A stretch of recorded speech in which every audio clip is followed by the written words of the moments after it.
Setelah usulan Wali Kota Prabu Muli Ridho Yahya 4 tahun silam, akhirnya Senkul atau Sentra Kuliner Olahan Ikan Bantuan dari Kementerian Kelautan dan Perikanan akhirnya selesai dibangun.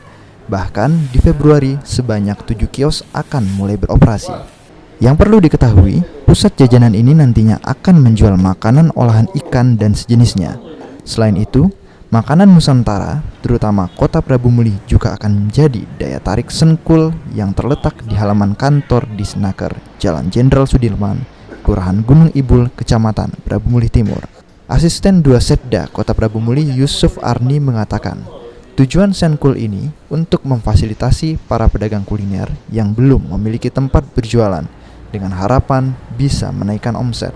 Sebagai perhatian pemerintah terhadap pelaku UMKM, para pedagang juga dibebaskan iuran sewa selama 1 tahun, serta diberikan fasilitas seperti kompor, listrik, dan gas alam untuk memasak.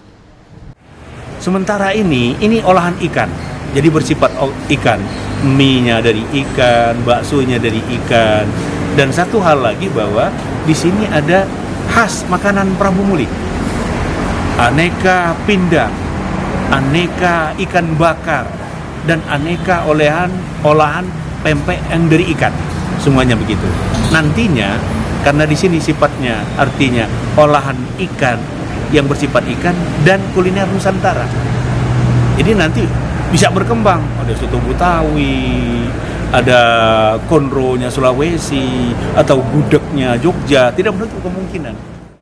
Asisten 2 Setda Kota Prabu Muli menyampaikan target Senkul ini akan menyasar seluruh kalangan.